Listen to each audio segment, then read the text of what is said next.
Boo. What's up? Yo. We're so back, dude. What's going on? What's up?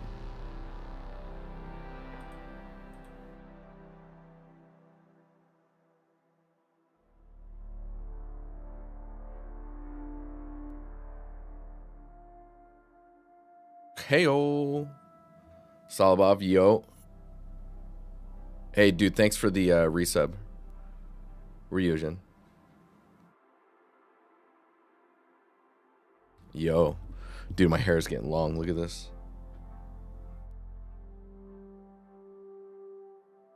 Yo, Pandu, thank you. How you doing? I got some stuff to show you. I got an art book. Look at this. It's like this thick, big box. Simon, what's up, dude? Helen, yo, good to see you.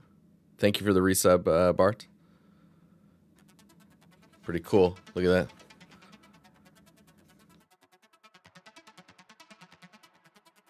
Dude, this art book's wild. Wild.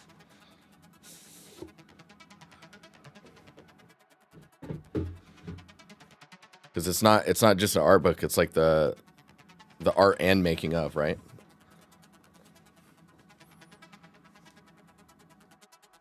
It's pretty thick.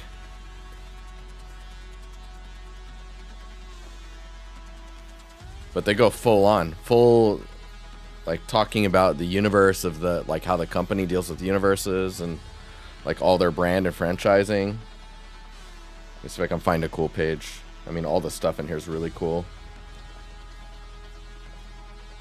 Ooh, let's see if I can do this.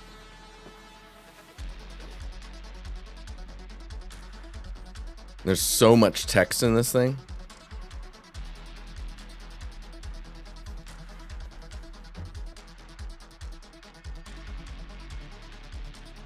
Man, it's rad.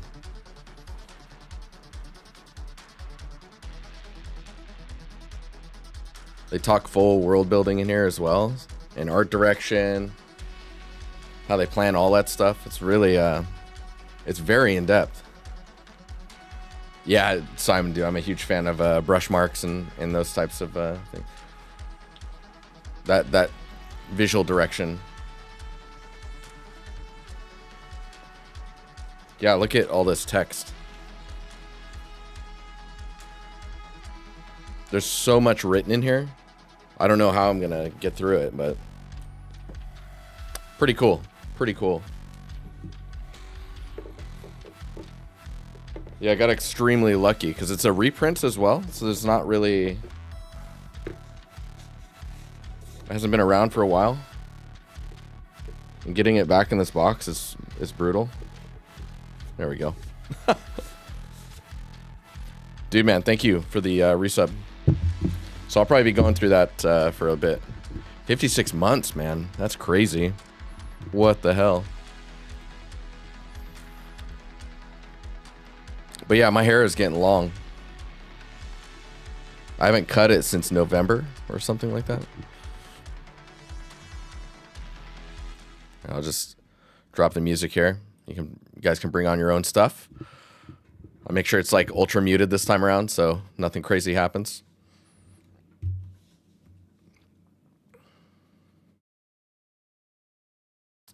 How are you guys doing?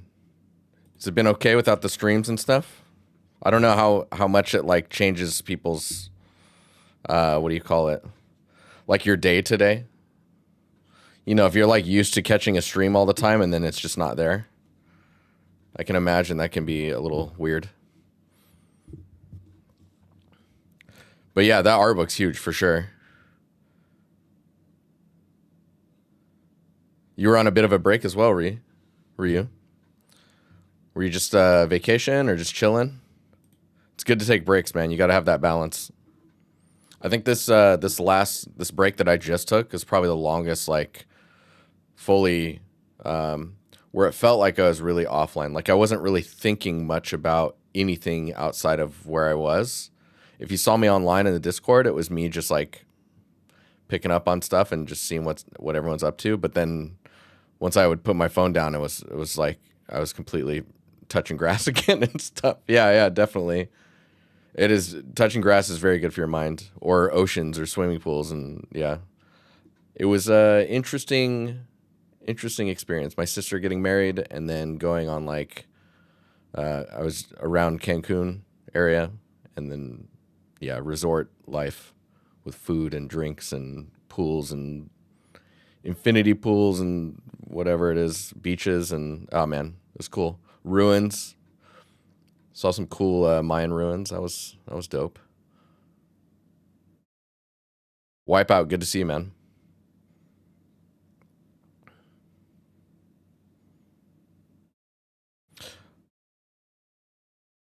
Rig, you're talking about the water here. So the water, actually, let me switch over to this. There we go. So the water is pretty straightforward. And by pretty straightforward, I'm just using the water that is in Unreal. I just dragged I think it's a volume, right? I just drag a volume out and then it generates the water. And it has some post effects for what's under, but I'm just using it for the vibe. I'm not trying to go like too crazy. He noticed me. What's up, dude? I'm not used to, I have to get used to reading chat again. It very quickly fades, that type of stuff. Like I opened Blender up. I'm here. Dude, I haven't been in Blender in like 2.5 weeks or something like that. Yeah, trying to untouch grass. It's difficult. But no, I think on last stream we were like really trying to resolve this outside area so that we could get some good shots over here. Get some cool angles.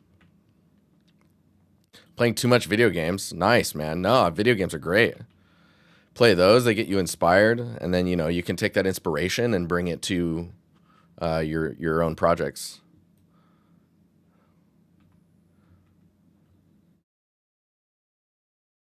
Yeah, Frank, when you get a job, man, or you switch jobs, you go from one studio to another, or it's your first job or anything like that, that change up, it affects your ability to function, for sure. It's very difficult to function if you're not used to it anymore, I'm just getting my music up here. But yeah, it's pretty crazy when you think about it. Oh, why? What? YouTube. I'm trying to use YouTube Music. It's a little difficult. Just because it's different,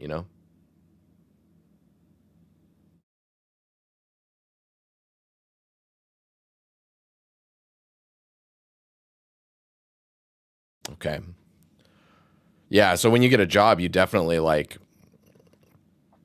your ability to focus on stuff at home is so much more difficult when it comes to like creating art and whatnot, because you were doing it at work for 8 hours, and because it's a new environment, everything's new to you, so your brain just like gets flooded, you know. Oh wow, whoops. 13? No, 11, 10. Yeah, we'll do. This is kind of where we're at now. So the thing I need to figure out now is this, like these little corner pieces, and then there's an arched piece I'm missing. I think it's supposed to be right here. Yeah, you go to the office and then you get home and you're like, okay, well, I just did that for 8 hours. I should probably chill. Oh, you have to drive there. Dude. Is it a long drive?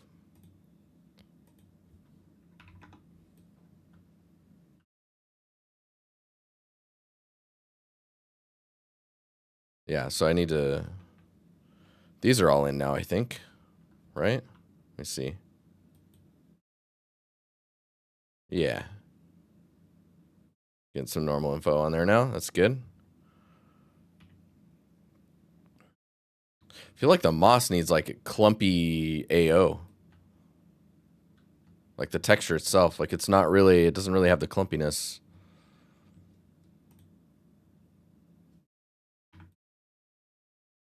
$30-minute drive one way. Yeah, that can add up pretty fast.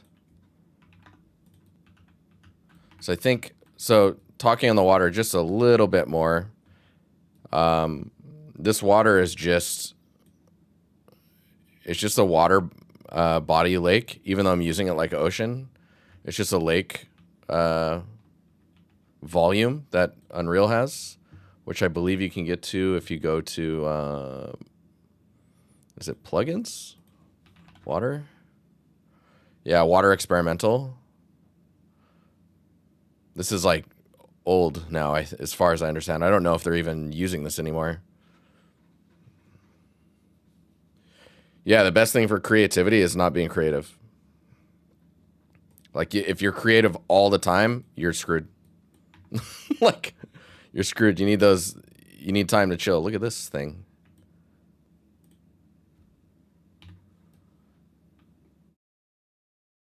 Yeah, so we were constructing this area. I just grabbed some pieces and started scaling them and trying to make like these arches here, get replicated down here, just so that there's some language that works for what we're doing. Of course, there's all these errors, but you're not going to see those from this angle. And yeah, now I need to go to this altar topper thing, whatever you want to call it.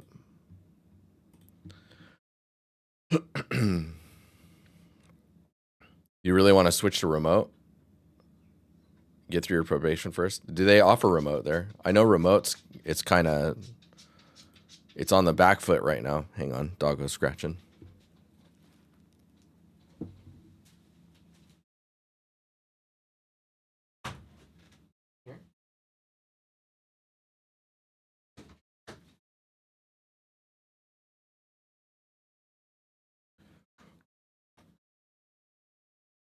Really over there?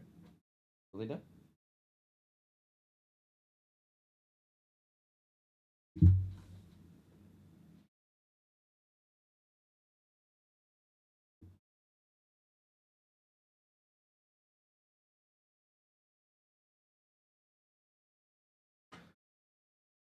Ceiling is peak, my dude.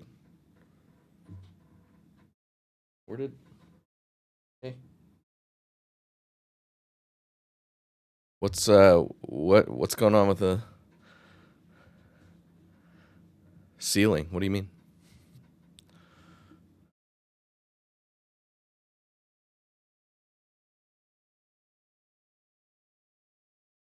They have a rule that if you are somewhere within the area of the office, you have to be on site at least 4 times per month. Staring at it. Oh. This piece here feels good. So we need to look at these corner pieces. Let me see if I can find that in the Blender file. So I think this one, alter to blend. Let's see if I can unhide stuff. It was these pieces here. You can see it used to be grouped to this. But now we have this.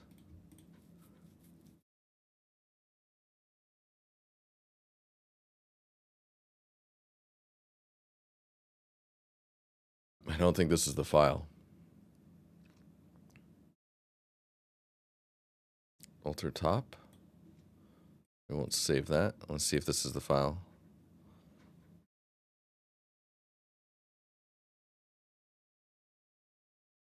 Mid arch. Oh, I feel the chug. Okay, there are pieces here, but I don't think I ever made. I don't think I ever ended up making these, did I? And then we have this this central piece. So these are the sculpted pieces. Mid arch. Though I did combine it. I wonder what the dude. This is the other downside of like taking a break is you start to go like, what was I doing? What files was I working in?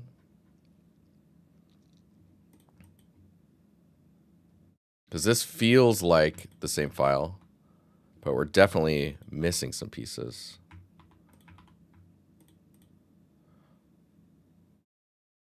Oh, there. Oh, okay, maybe not.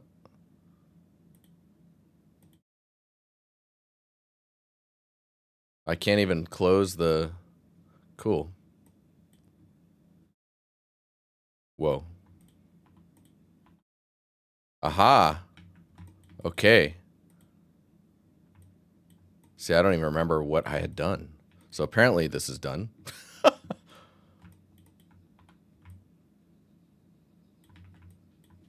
Is this even the, is the low poly even done?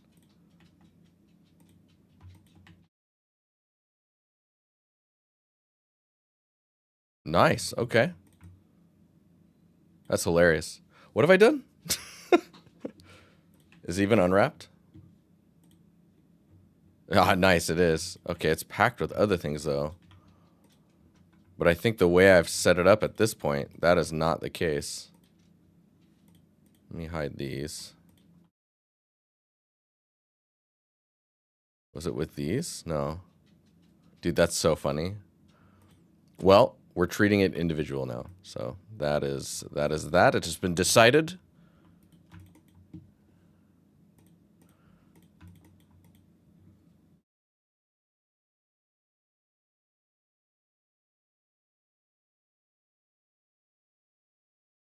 Catherine, what's up? Yo. Yeah, Frank, so I live like 7-minute bike ride from work. And that's been my life for like the last couple of years.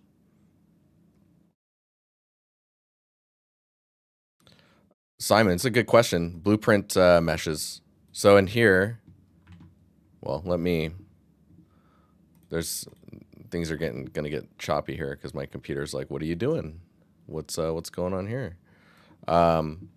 So you can see these are in parts, but if you go over here, this one is in a blueprint.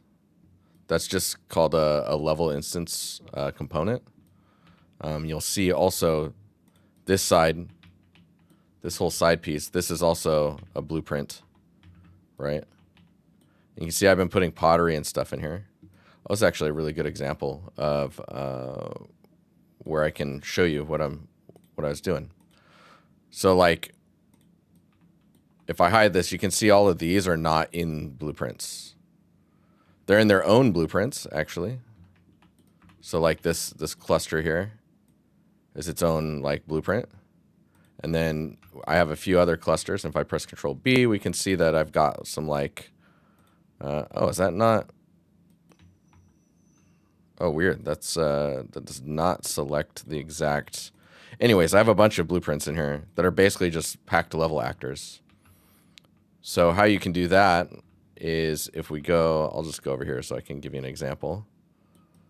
Let me grab a few pots here. These ones are probably individual, yeah. Okay, so we have these ones that are individual. I'll just click and paste these over here. So we got these 3 pots. If I select all of them, and I'm like, okay, I want to reuse this arrangement where maybe I want these, I want this one here, and I want these 2 right next to it. You can then select all of them, right click, and then go to level, and then create level instance or create packed level actors. Believe create packed level actors is the one you want. And then it'll basically put these into a blueprint and put the pivot where you dictate. So I'm going to just say at the center of the selection at the bottom, right? So I hit OK. And then I say delete me so that I know about that. And I'm just going to save it in the levels folder. And then it creates the blueprint. Delete me. Hit save. And then it replaces it. So you can see this is now a level. This is a packed level actor. And I can copy it and paste it around and move it around. This is probably where one of the bigger benefits comes in. Or one of many benefits. Jay, what's up, dude? Good to see you. Zero, good to see you, man. So I've got these 2, right? Now if I select one and press Control E, I go into this edit mode where I can modify things. Like I can move this here. And if I hit save, you'll see it actually saves over here as well. So for bug fixing and all that jazz, it can be really helpful in that regard. Dude, boo! Thank you very much. Yeah, if you got a Prime key, prime me up. Join the Prime City. So it's even more useful when you talk about large environments. Yeah, the other thing too is like any of these changes that I make. If I, I want to put this one up here, and then I want to stack another here. If I hit save, it's just replicating across, right? And because they're blueprints, you can also be building logic and stuff into them as well. Yeah, the correct version is PLA. Yeah. Let's see here. Let me just right click this and go levels. So you can even break it or edit, update packed blueprint. So yeah, the abbreviation is create packed level actor. This is called a PLA. That's the abbreviation, packed level actor. Really useful, really useful. And you can see, like, for example, in the whole level, I'm using both sides look like this. This is just the same. I just duped it and 180'd it to place it in the same way. So if I prop one side, I prop the other side at the same time. So from like a level art standpoint in detailing, it's pretty good. It will affect your load times because it's loading a bunch of other levels. So I imagine at like larger scales of like game production, that can probably have a pretty big knock-on effect if you're not careful. It's just something to be aware of. But yeah, I don't work in Unreal professionally, so we have our own engine where I'm at. So that's a little different. But, I dabble quite a bit in Unreal. It's a good time. Okay, where am I at here? I need to get these corner pieces sorted. Yeah, it's awesome. Okay. So I think I'm just going to take the low poly of this and just repack it. And just let that be its thing. We got some pieces that are not straight. I might just ignore those. Let's see where these pieces are. Yeah, so these are the very, very back pieces. So you can see the color on these is a little different, and it's just because they've been scaled down. I think I scaled them down to like 25% of what they were. It's like 75% smaller. So that I can keep the resolution for the other UV sets, which are Definitely more important. Where's this piece? Okay, so this one's kind of like not straight either. It's not too bad though. And it's in like a back corner, so I'm just gonna probably just ignore that. Cool. Did that answer your question, by the way, Simon? About blueprints?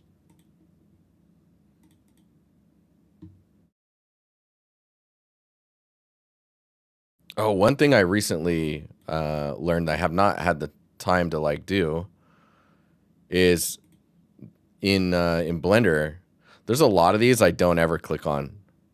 Like I don't look at the collections tab like ever. Yeah, I think it's just collections, maybe world I look at sometimes, and output I never look at. You can just right click in here and go visible, and you can just turn off like if I don't want output and I don't want render. That's kind of weird. It doesn't stay open like this. I don't ever look at particles. Physics I don't actually look at either, really. Data, bones. I don't look at bones. I don't look at bone constraints. Strip modifiers. What the heck are those? Oh, there's the little arrow here. Oh, that's cool. Okay. Anyways, you can remove a bunch of stuff that you don't really ever look at, which can be a little handy if you're trying to save space.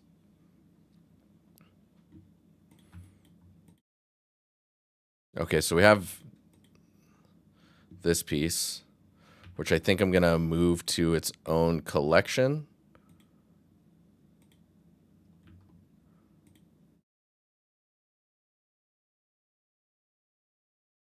And then it's called part R, but I'm not a fan of that name.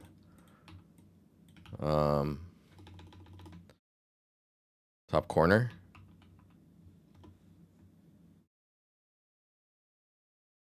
Yeah, we can do that. Top corner.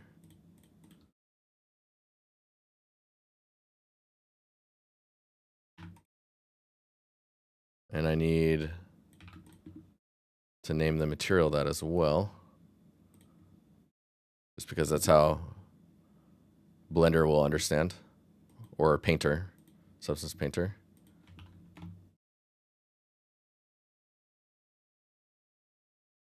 Delete that. We'll go in here. I'm just going to clear some stuff out. So high poly has no UVs.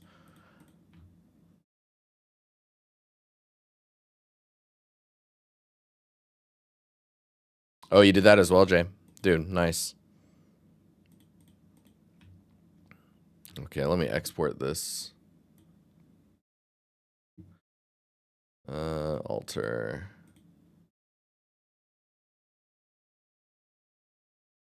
SM. What was it? It was SM top corner.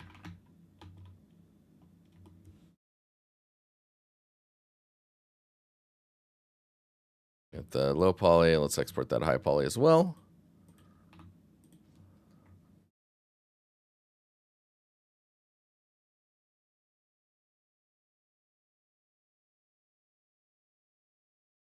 High poly. Okay. I'm going to close up Unreal until we need it again. Just to save on my computer. Dude, streaming takes up a lot of memory.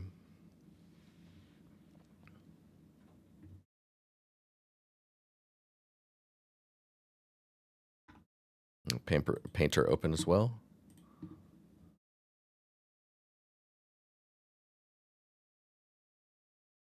Oh, that'd be cool, Jay. People get really nervous about Blender files though being shared these days because you can put stuff in them now from like a legal issue standpoint, or not legal, but like a virus standpoint.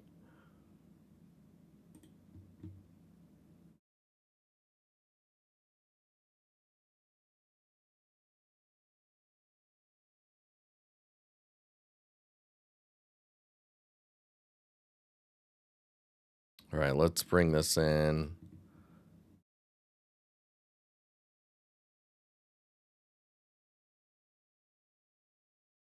Nice. Yes, yes.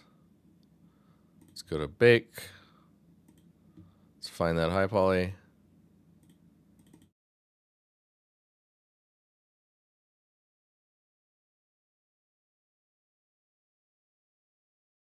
Oh, Jay, that's great. I didn't know that they had that. We're going to switch the cage to automatic experimental. It's just going to be a better cage match.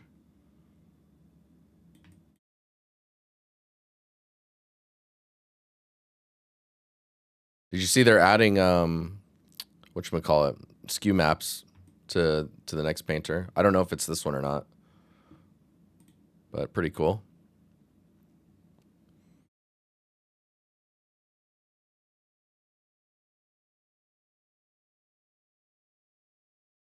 Did that get me what I needed? Yes, yes it did. Oh, one thing I wanted to do before I... Let me see if I can do this. I'm going to go face mode, which is going to be choppy. Because I started taking the surfaces a little bit further instead of letting them be flat. But in order to do that, I need to go... Oh, encoding. Please give me the stream back. It's going to be a second here, guys. Oh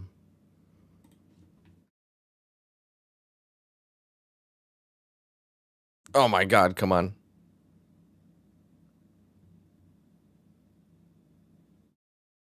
I might have blew it up.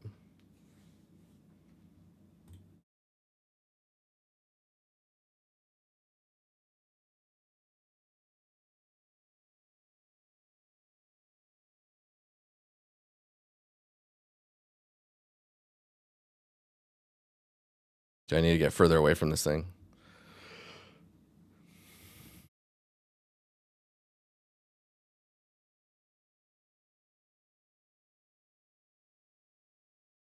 Yeah, what's the reason for wanting to learn Blender, Simon?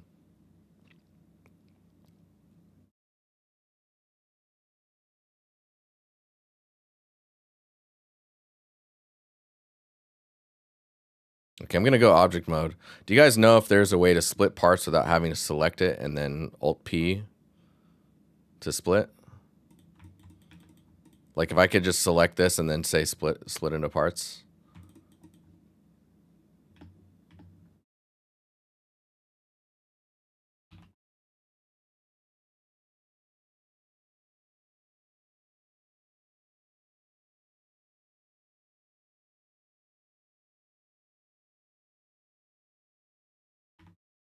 I feel like there's a way.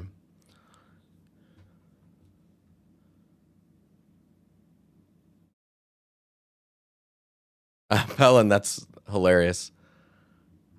Yeah, because you can zoom in on the streams in Discord, right? Yeah, what I want to do is have like, let's say you have these and you join them. So now they're that. Right now you have to go into it and then hit P to split or separate by loose parts. And then it separates them like this.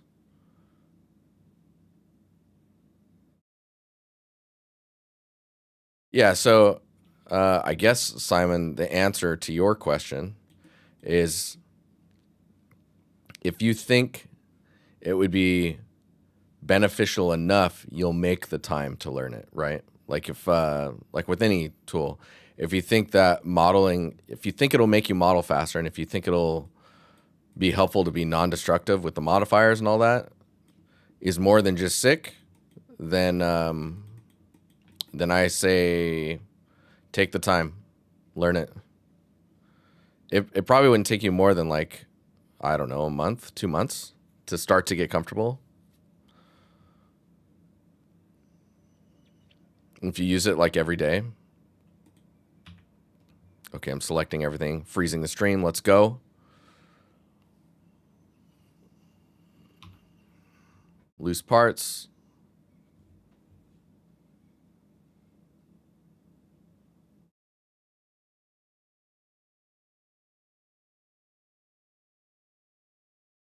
Middleware mouse buttons. What do you mean?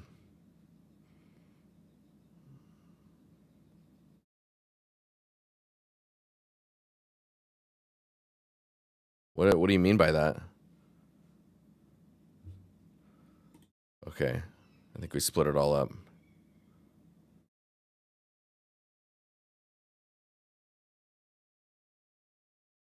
Maybe it's a noob question. There's no such thing. You're just it's a question for learning, right? But is this amount of polygons needed when making high detail models? So I think the best way, is this working now? Okay. The best way to describe it is like you need as many polys as you want details for your high poly, right? You will bake that out to the low poly, and the low poly will be substantially lower, right? So like if we go to the low poly, oh man, I forgot how to freaking. This is hilarious. Hang on. If we go to the low poly mesh, you can see that the low poly mesh is going to be much lower, right? So the poly count's going to be lower to compensate for the cost and whatnot, traditionally speaking. The details that you get in the high polys that you bake over, like this stuff, you only need as much geometry as you need to see details, right? So like all this sculpted information, all this extra noise and stuff that I've applied to the surfaces, like if you don't need those details, then you don't need the poly count to be that high.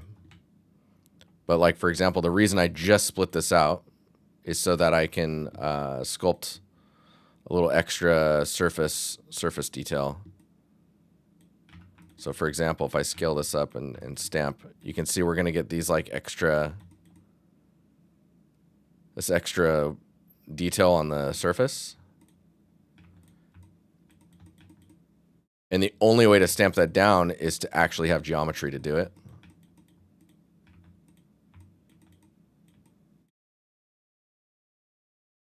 But I think that leads to a much more interesting normal information that'll bake to the low poly. The other thing we can do is, let's see if I wonder if I can color opacity, face orientation, material, object, theme. I have a color on here, which I'm assuming is a face set.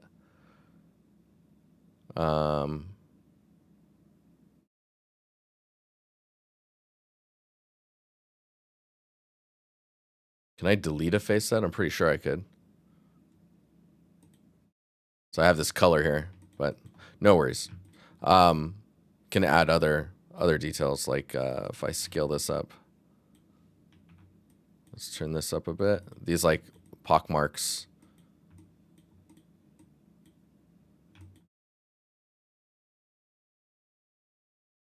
This can be nice for just like that little added surface detail.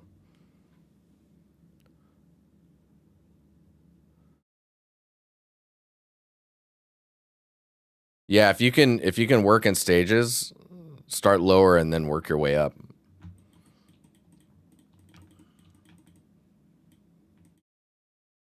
Definitely. Okay, I'm noticing all of these do not have smoothing. I'm scared. Shade smooth. Oh, that went pretty good. Cool. Okay. Yeah, and you can really see it if we turn on the cavity. You get these nice little added crunchy details that you can see. I like using this view just to like pick up on like the larger details that are happening. So maybe if we like push this down. I think you can also change the distance on here, which I never play with. 0.1, 0.01. So make the AO like way tighter. Like, cause now it's only the distance the AO travels is lower. So like, for example, you can see if I push this around.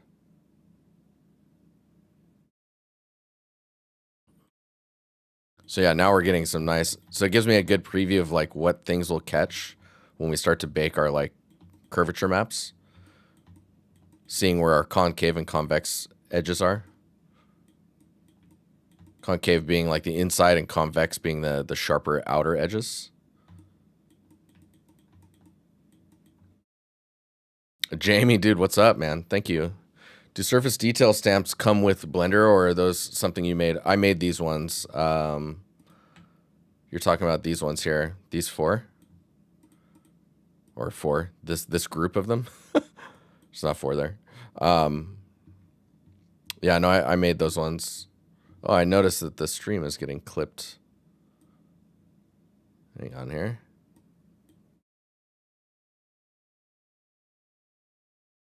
There we go. Yeah, so I made these 6, and you can get them. You can get them on the Patreon. They're just part of the tier 2.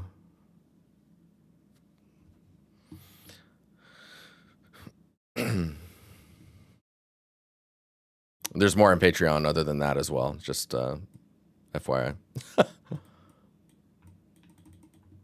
Okay, I need to see how you clear face sets. The color is bugging me. I can't just look at the face set visible from visible. Oh. All right.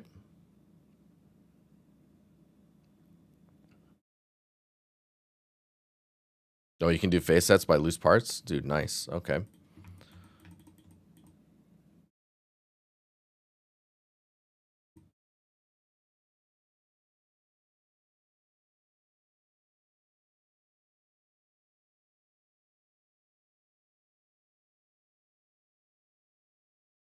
Yeah, it's funny actually. I was using something similar brush-wise with alphas like this, and then you guys kept asking for them, so I was like, okay, maybe I need to make my own so then I can actually put them up somewhere.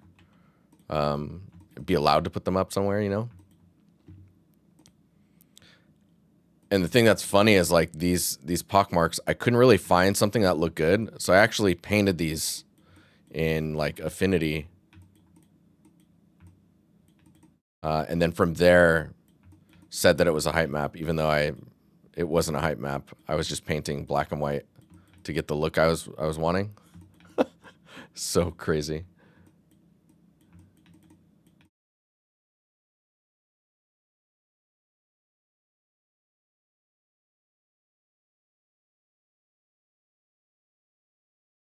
Let's see here.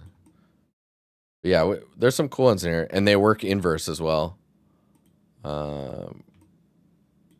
So, like you can see, I do this one this way, and if I hold control, then I flip it.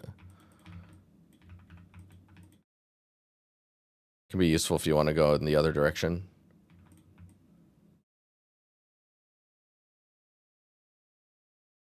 Dude, switching between these is brutal. Does the color come back when I... It does not. Okay.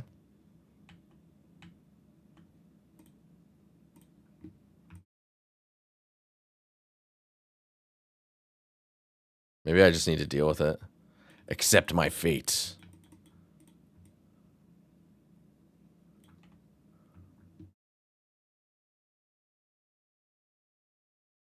But it's like you can see this one, like this edge here looks really pillowy. I'm just trying to get away from that. And I think sculpting these types of details gets a little bit away from the pillowiness of it all.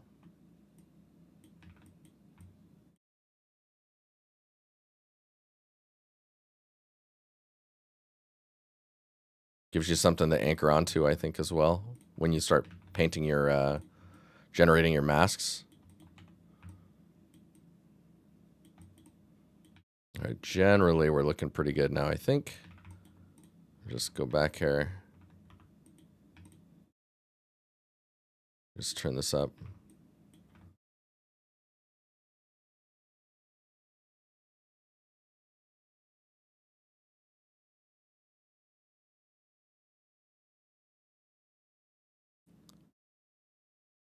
Yeah. Maybe here.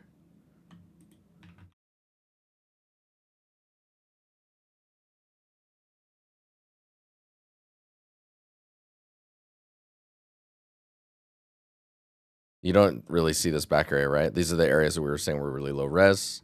So we should be okay there.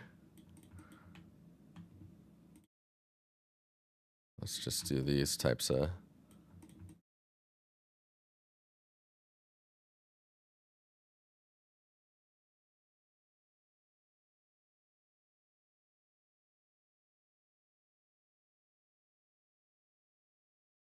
Yeah, the popular orb brushes, those are definitely a must-have, I'd say.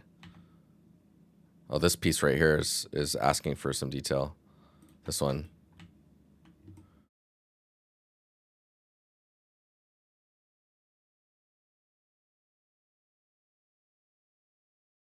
Yeah, orbs brushes are dope. They exist for Blender as well, if I remember correctly. Okay. I think we're good there.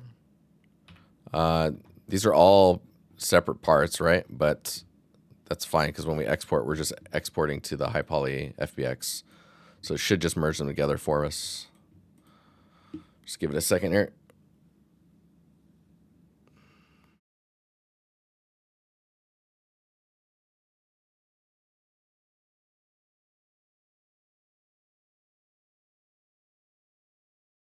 Yeah, they're going to be doing geo nodes for brushes, which is going to be really kind of crazy.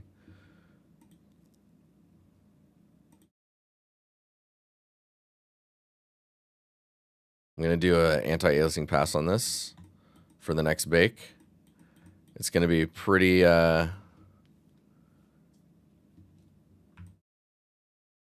pretty rough. Oh yeah, I can see the sculpting detail is there. Nice. We'll just rebake these. Stream's going to chug for a second.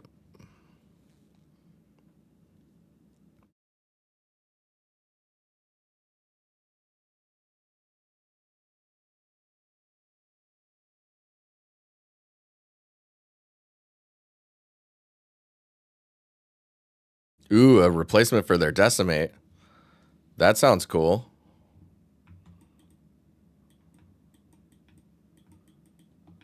Dude, hell yeah. Okay, this is looking... It's looking good. Let's demo... Or no. RGB. I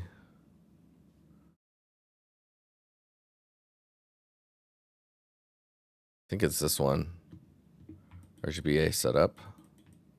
Let me check here. For moss. Right, so for the moss... Let me make sure I'm not looking at the wrong simple RGB. Yeah, this one might be more accurate.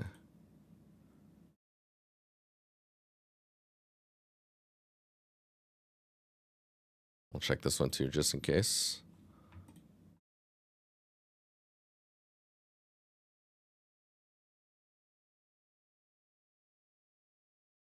Is this the ambient occlusion? Okay, this might actually be the more up-to-date one.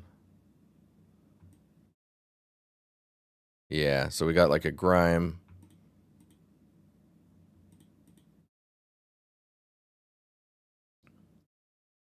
Let's see here.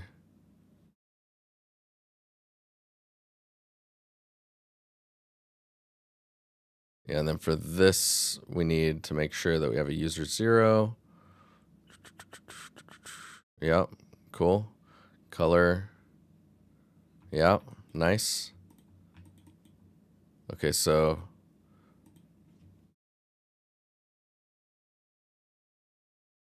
Man, I wonder which one of these is the newest one.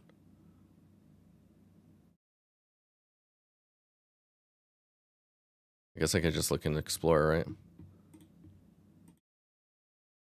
Most recent. Oh, they all have the same dates. That's hilarious. That helps me not at all. What does the user 0 do? So user 0 is just another channel, right? So when we're working in here and we're like, okay, I'm going to need a base color and I'm going to need roughness and metallic. You can see these channels are here. These are all channels with a specific name. But largely speaking, these could just be called user 0, user 1, user 2, 3, 4, right? We don't need emissive, so I could kill that one. We don't need opacity, so I can remove that. We need metallic just so we can tell it what is not metallic. We need roughness. We don't need height. So we have base color, roughness, metallic, normal, and user 0. So user 0, which you can also rename. If I hit plus on here and go to user channels, you can see there's a bunch of them. So these are ones that you can just kind of turn into whatever you need, right? So let's say we have a channel that's going to tell us what is gold.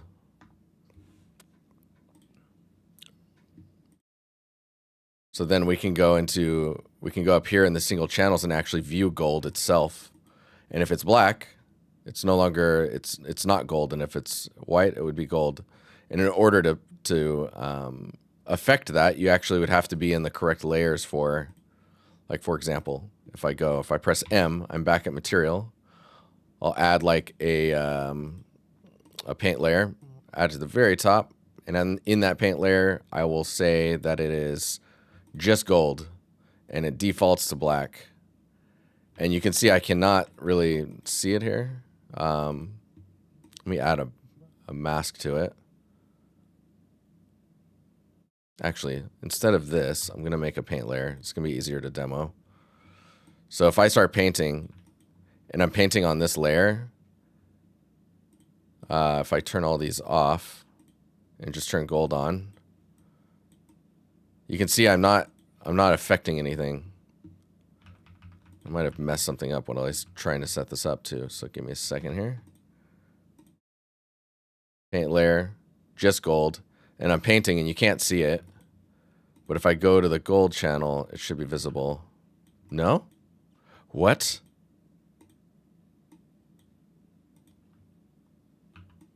Am I going crazy? Oh, there we go.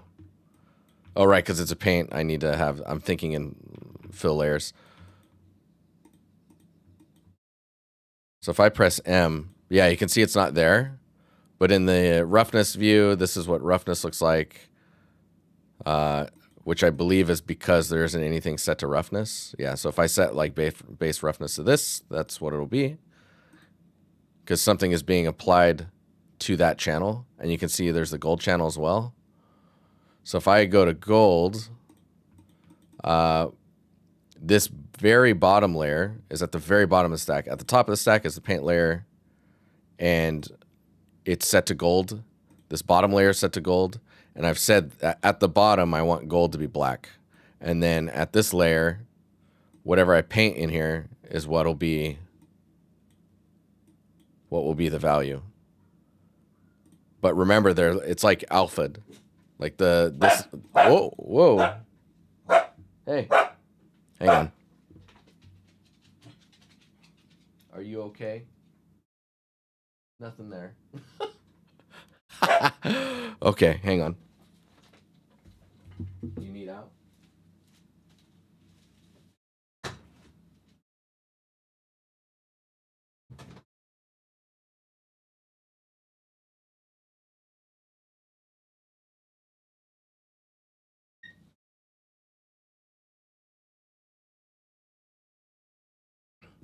Okay, I'm back.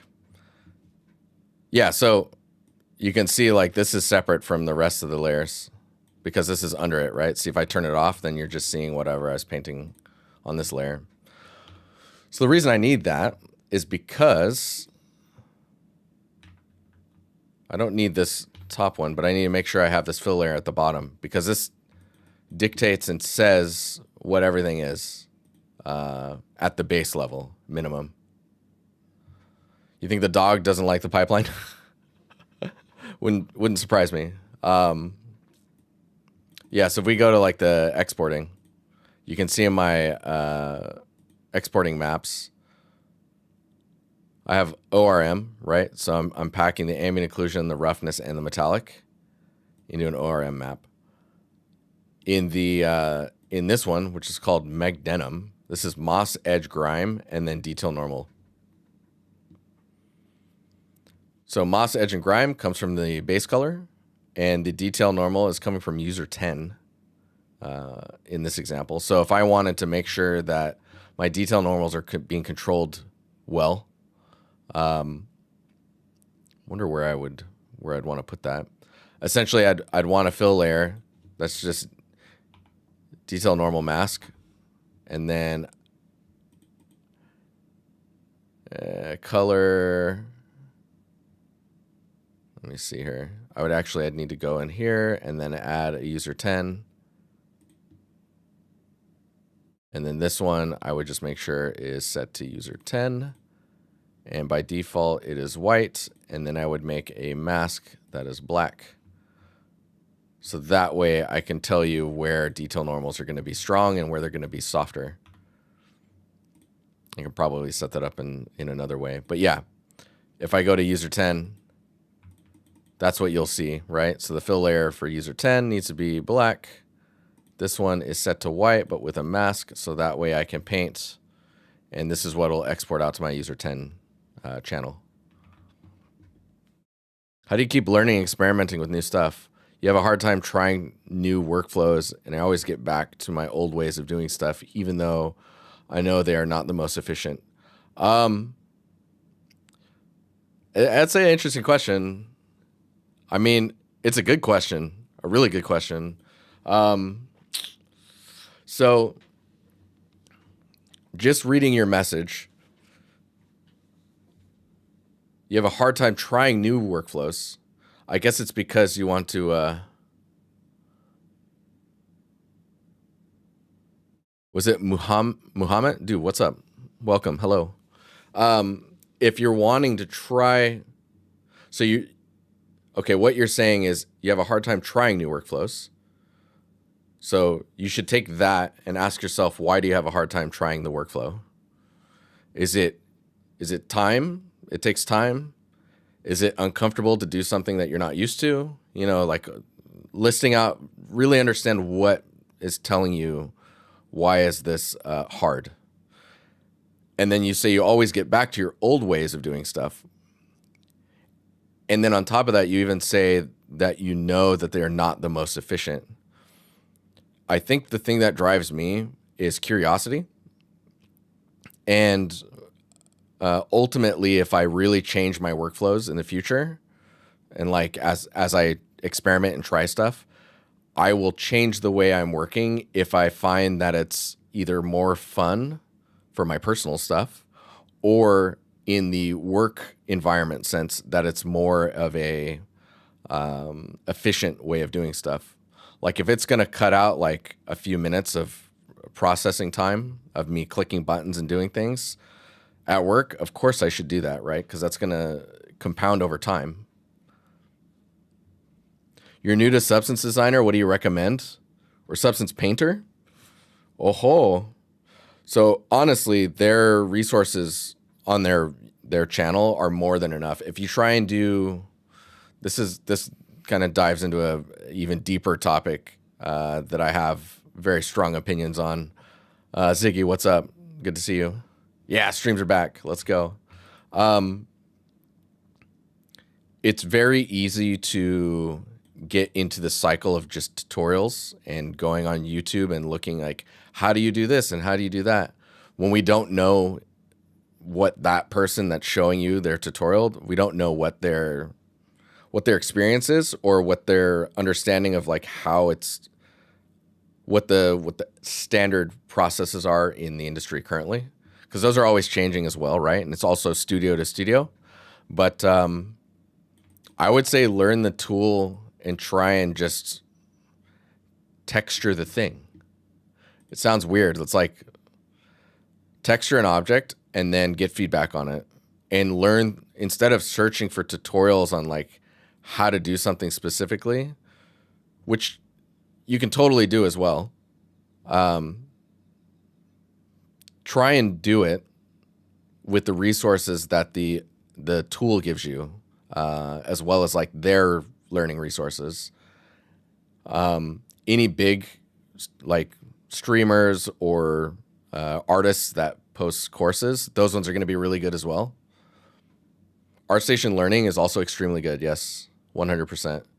And then from there, getting feedback is how you get other people to react and tell you certain ways that they've done stuff. There is a YouTube channel that I recently stumbled across. Let me see if I can find it really fast here.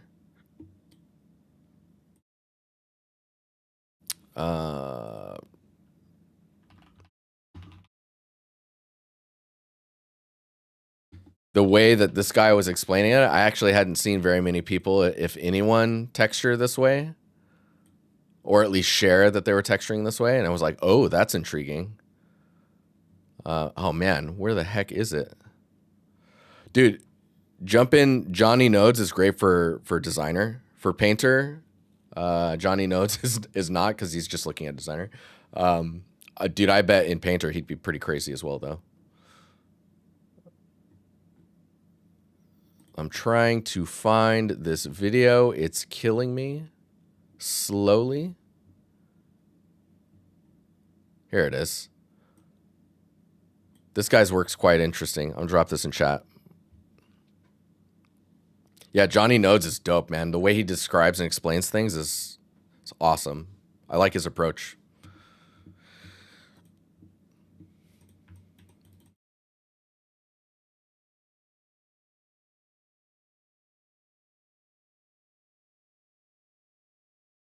Yeah, I would say if there's anything you can do is ignore the fact that the concept of the word behind.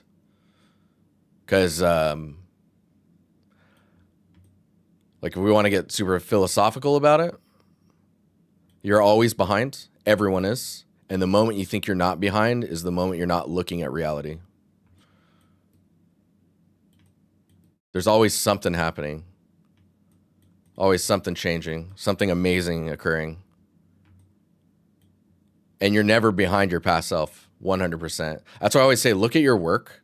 If you're like feeling down about where you're at, dude, look at what you were doing like a few months ago or a year ago. Just look at the progress you're making in yourself. Like it's there, man.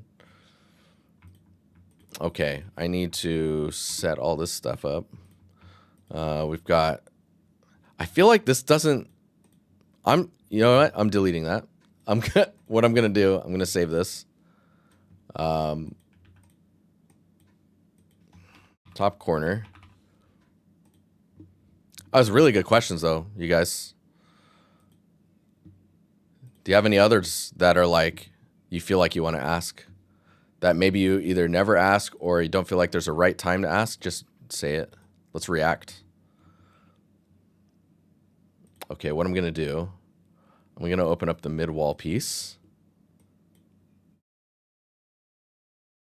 Okay, we got this one set up. This one's pretty thought through at this point.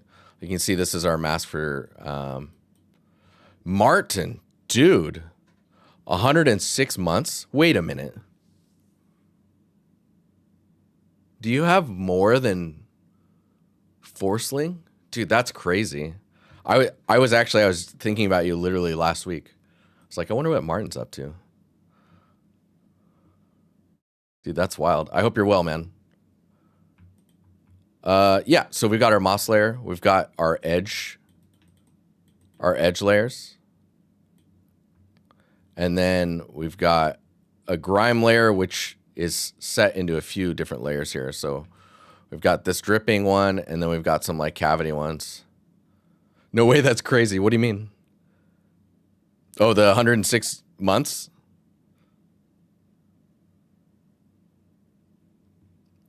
Dude, it is crazy. Maybe you've been subbing this whole time and I just haven't seen, because I just recently updated that I was thinking about you last week. Dude, I know, I was in Cancun as well. Like, how weird is that? I was swimming and then I was like, I got out and I was laying on the, in the sun, like cooking like a fish in the hot sun. And I was sitting there, I was looking at the sky, and I think it was a cloud that reminded me of a material that you made And I was like, oh, I wonder what Martin's up to. That's so romantic. It's so weird, but it's true. Oh man. Okay, so it's good to see Martin. I hope you're all good. Yeah, so I got the dripping and then also the dirt, and I'm having them merge together. You don't see it here, which is like kind of weird. But in the blue channel, like if I go to just base color and turn off the red, let's do that. Let's turn off the red and the green. You can see they're merging together. So this is my blue channel. Hey, thanks for the sub, dude. 9 months. I think streamers are saying, "Oh, we've had a baby." When it's 9 months. That sounds so weird though. Yes, we should catch up. I can message you after the stream. Okay, so yeah, these are just compiled together. Cool. Oh, I hit my knee. My desk might be a little low. Okay, so this is kind of working. So I'm just gonna copy this. I'm not gonna save it down here because that's just gonna complicate things. What is this layer? Is this just some? It doesn't look like it's doing anything. Let me just delete it. Cool. Okay, I'm gonna copy this layer and go back to the top corner, and I'm just gonna paste it. Is that gonna work? Of course it's not gonna work. Cool. Okay, I'm deleting this. And we're going back. That'd be too easy if I just copied like that. I'm gonna just take this folder and save it. This is a interesting thing. If you're new to painters, anything that you set up in a folder, of course, the more procedural or like generated it is versus like being manually painted, the better it'll be. You can just take the folder and then right click on it and then create a smart material from it. And then that smart material is now in your assets drawer or whatever that's called. And then if we go to like the other scene now, you can just drag it onto the asset and it just comes in. So now we can look at moss. Moss is looking, I think there's a paint layer. Yeah. I think what I'll do is there a way to just clear? Remove effect? No, that just deletes it. That's cool.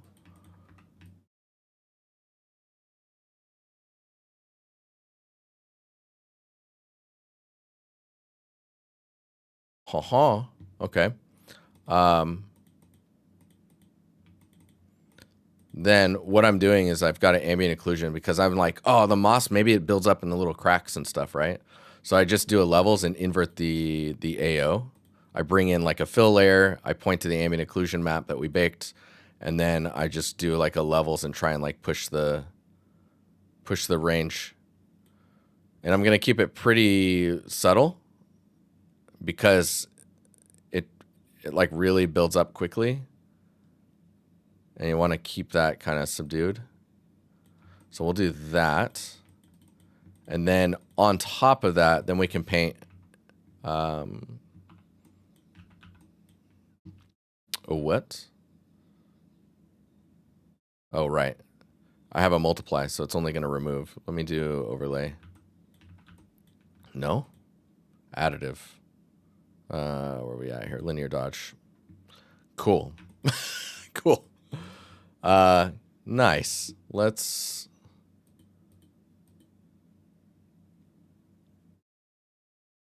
Is there a way to just fill that layer? Try screen. Oh, yeah. The thing is it's... I mean, I guess that's what I'm... Where are we at here? Screen. Yeah, screen and linear dodge are going to kind of do the same... Dude, this is funny. I should just delete the layer and it's going to be the cleanest way, but I'm already doing this, so. Yeah. Man, that's hilarious. So what I would normally do is like, if we want these to be Like if I say I want the moss to build up in this corner, actually I'll just do this. I'll go full on. We'll just really like build it up. Let's say I want the moss to build up for sure in that corner first, and then maybe like up here. Like that's cool. Maybe just delete some of this, erase away some of that. Yeah, so let's say that's like where I want my moss to be building up. Maybe a little bit down here too. That could be kind of interesting. Lower the flow and then really just like build in those gradients, because the gradients are where it's gonna like push and pull, right?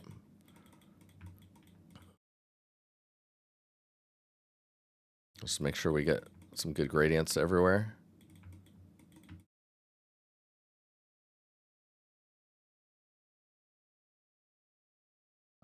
And then from there, I'll just take this layer and really push it down. And just by having it more visible, right, it'll happen there first, but it'll be even more so where the AO is. So it's like it just boosts like where that's going to happen. Would making your RGB mask more than the gray value be beneficial in UE to make the shader be able to control intensity better? 1.0 lightness.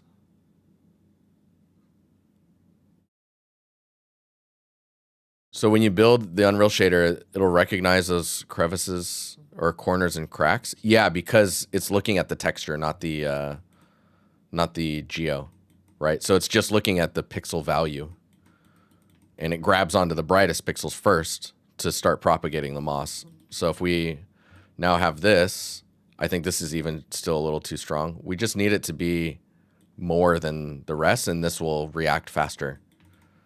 So if we have all of those, we should be good on that. So moss is good. Let's check out the edges. Edges look freaking brokenly wild. Let's see what we can do about that.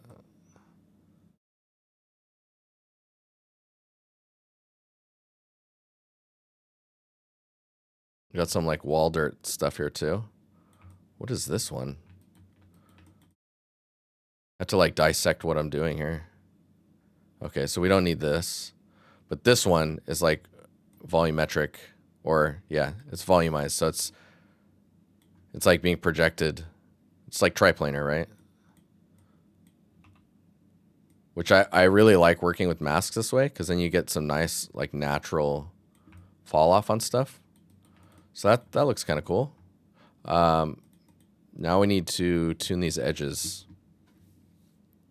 which I'm assuming curvature, like the brightness is fine, medium and large details, soft details, finer.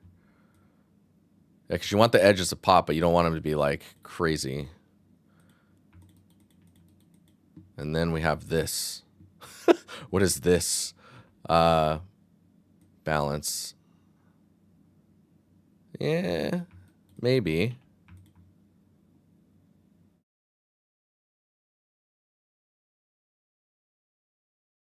Maybe it's tiling funny. Let me see. Balance, contrast, texture, attributes, parameters. Okay, texture 1. Scale. All right, that's the noise. Texture 2. It's the macro shapes. Yeah, cool.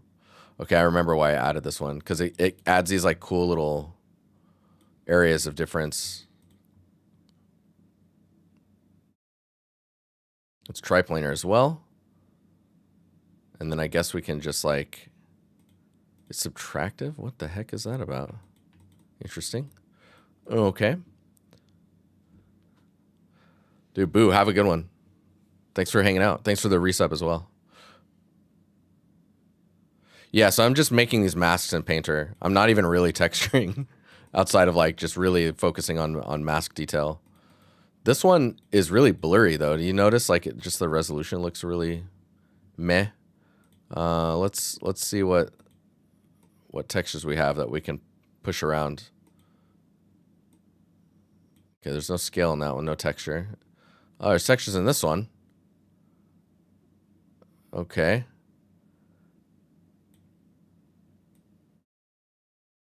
Contrast and brightness. Oh, so you can like really crisp that up. Okay. Man, it's really, I don't know, man. It looks really, gotta be subtle with that stuff so it doesn't look weird. By weird, I mean like evenly generated, right? So we could put like a paint layer on top of this and then start going into to push down some of it. Like maybe it looks a little too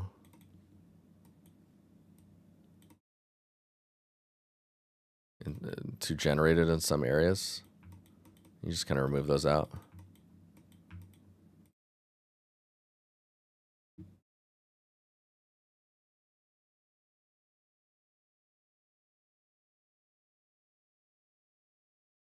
It still doesn't really, I don't know. There's something about this one. Balance. Like, can I make that detail tighter?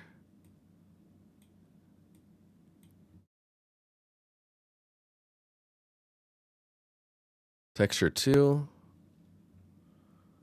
Just feels weird. Oh, that's a good call. Yeah, I could add a fill. Like, so leave the detail pretty prominent, but then add like a fill layer above. Like there's where we're painting all of our details out, and then add like a grunge something or another. Like something like this one, and then make that like a multiply. And I'll just add like extra texture to it. And I think there's even contrast in this one, so. Yeah. We can randomize it as well. So there's randomizing seed, tiling them out so we can tile it more if we want. Oh, that actually helps a lot, dude. Thank you. Good call, sir.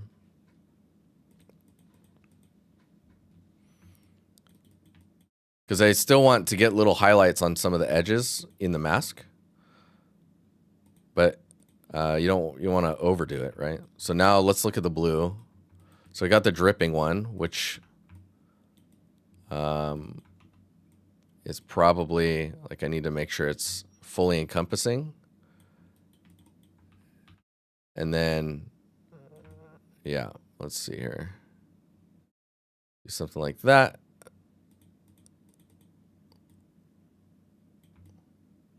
It's kind of cool. It's actually doing some drippage. And then on these bottom ones, you can just add like a paint and like fill these out if you want. Or you can use like a procedural mask to mask out the top and the bottoms. I mean, I guess the top here would probably be dirtier. Let me see if we can grab this edge stuff. Or maybe even the moss. No, it's this edge stuff here, isn't it?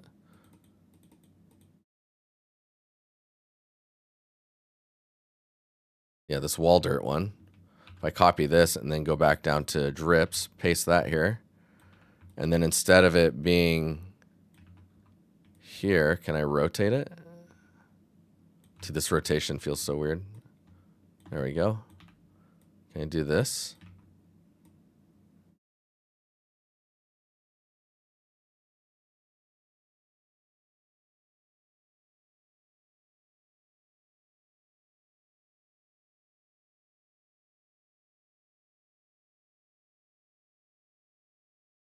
It's like playing with projections. Oh, that's kind of interesting with the line. I wonder if I can bring that line to like under.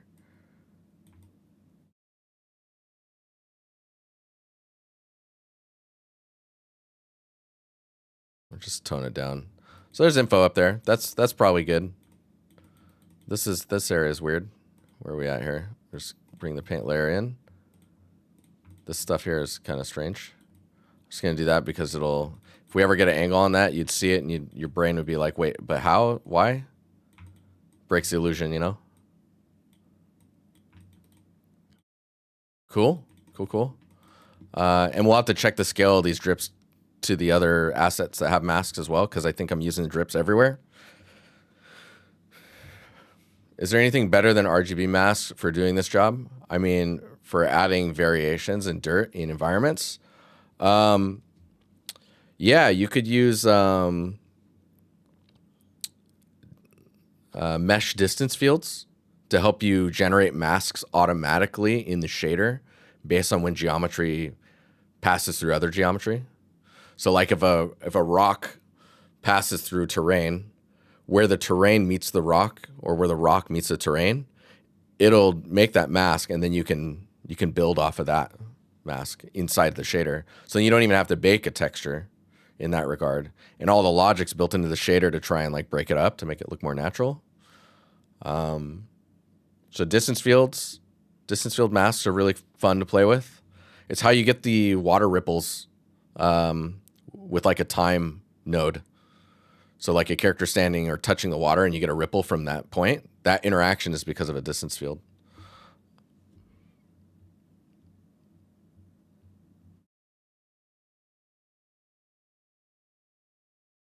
Oh, Simon. Yeah, you could do that too with the multiplying in the fill layer with cloud or something and paint it in afterwards.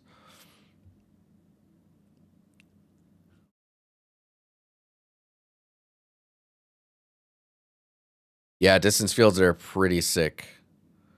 I was using them a little bit on the what is it? The stylized scene on my art station.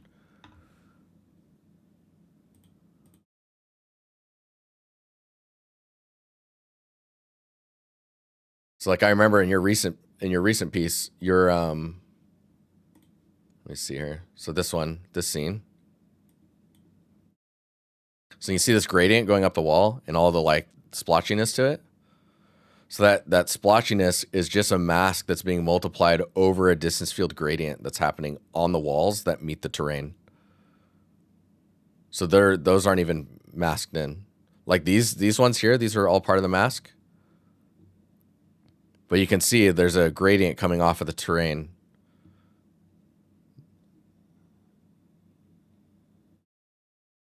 Yeah, this scene was super fun to make.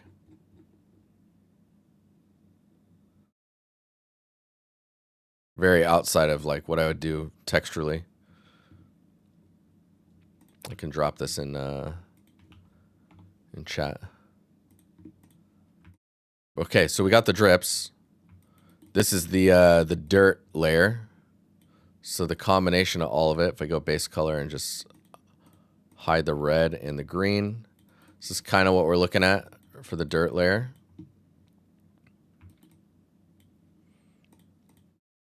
And then we have the alpha detail normal. Let's see if this is correct.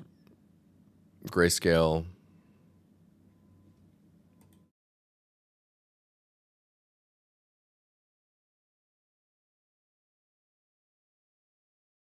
It's like this is the fill layer. Yeah, so it's using user 10. So that should be good. And then for this one's using user 10. Gold is set, metallic set. Good. Color's good. So if we go to user 10, nice. So I'm always telling everyone, always use detail normals. But in this example, this is a mask that's controlling the strength of the detail normal.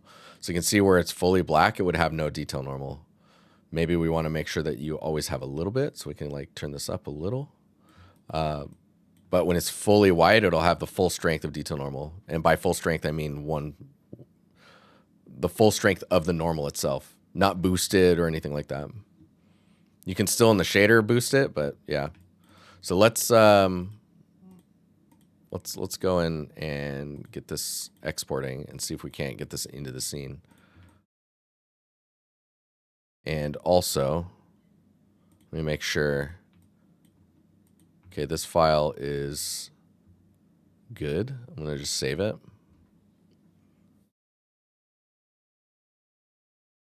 I'm gonna close this. So I think we're good there. We have this file. And now we need Unreal again. We'll probably take the rest of the stream just playing around with the settings. Let that load up here.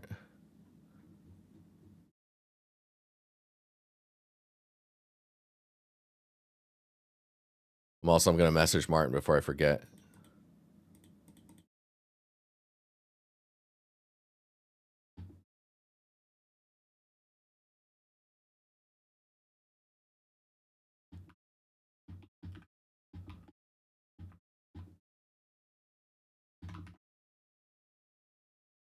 Okay. Come on, Unreal. I believe.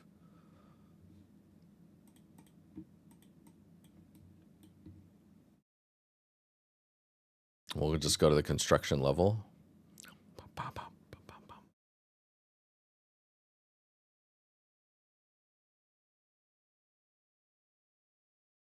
Frame rate, let's go. Okay, let's export out these maps. We're going to use my exporter. Is it simple? Let me check here. Yes. Or just double check. Simple. User 10, normal, roughness, metallic. Ambient occlusion. Okay. Yes, yes, yes. Boom, boom, boom. What? Hang on here. Gonna need to pick the place.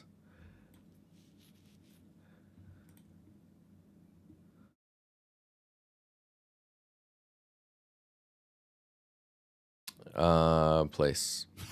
I'm like, where is it? Save settings.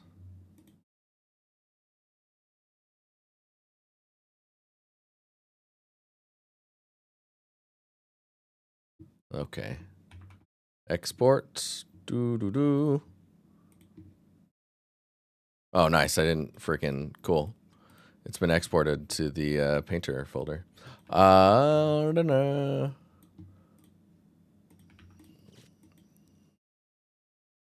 Export. There we go. T_SM top corner. Open output folder. There we go. Good deal. Good deal.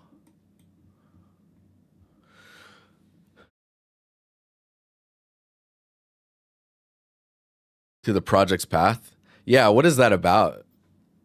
Christy. Is it Christy?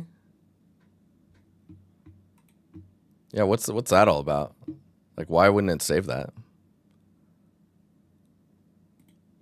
Okay, we are here.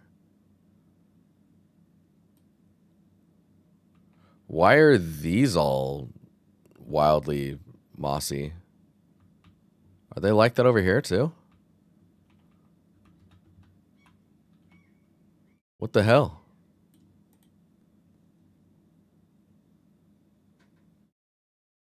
That's not normal. Also, the frame rate on this thing is brutal right now for some reason. Give me my frame rate. Yeah, that's weird. I don't remember it like that in the level.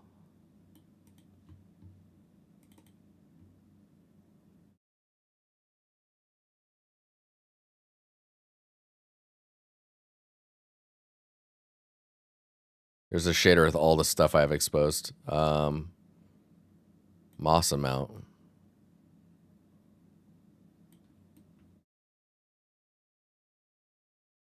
What's been the most complex modeling you've ever done for environments? The White House in Division 2. I think that was probably the craziest. Because we have a building team, but like when I was working on that, it was just me. So I was making all the building pieces too. The building team was busy with other bigger topics. I was like, I'll take it. It's fine. I'll figure it out.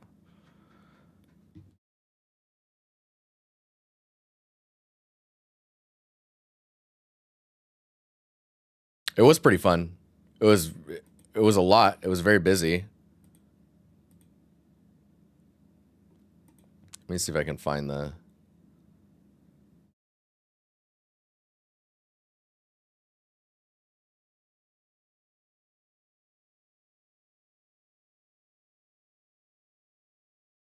this place. Why can't I scale this window? There we go. Because it's like multiple floors, and then there's a basement, and then it all has to be enterable from both sides, and all the rooms have to work together, and it's still a modular kit, so it had indoor and outdoor. It's a lot. It was a lot.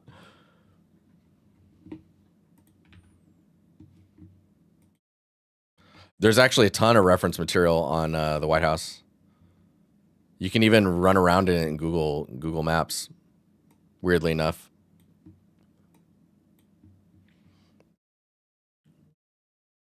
Okay, let's locate these guys here. So this is here. The maps are exported, so that's good. I can probably save this and close it. This thing's probably taking up tons of memory. And then I do need to go back to Blender because I need to confirm that the pivots are correct.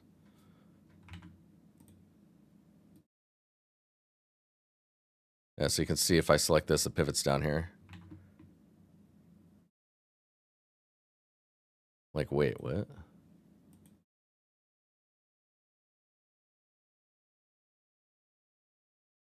Is it true you're coming to Belgium? No, I think it's online, Bart. As far as I understand, it's online. Thursday. Yeah, I won't be streaming this Thursday because I'll be talking at DAE. Yeah, dude, I'd love to go. I would love to go there.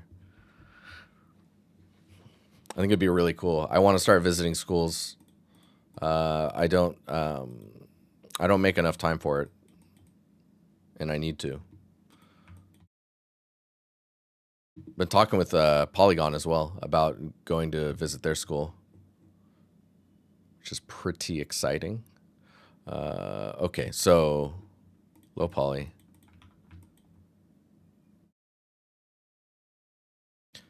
You said it like, is it true? Does that mean that there's like, it's not confirmed? What does it mean? Okay, so the pivot is down here. Yeah. Okay, so that's good. That's really good. Oh, what's not good is I need to mirror this. Ugh. Okay, let's do that. And then let's export this. Wait, how's that gonna work? Hang on. So if I mirror it, accept the mirror faces, I need to go into this one and just make sure that the UVs are... Wait, what? Dude, hang on. That is so sick. Okay, just so you guys understand what I'm freaking out about. So I'm mirroring this, and you can see I'm using a tool to do it. So if I mirror this way, of course, if I were to bake this again, the UVs would be overlapping and it would be an issue. So I was like, oh, I'm going to need to offset the UVs. I go in here and Machine Tools is already offsetting the UVs by one tile. So I just need to accept this and we're good. That's crazy. So technically still works in Painter as well. Yeah, Sam was in your guys' office 2 weeks ago. Dude, Tobias, you and Martin, man, 104 days. Martin's, 106? Dude, Martin has more than you, Tobias. What's up, man? What is good? What? I know. I was flabbergasted, to say the least. We need to copy these transform values because I'm going to need to drag in this mesh here. There we got here, low poly. Okay. And, oh, why would you do that to me, Unreal?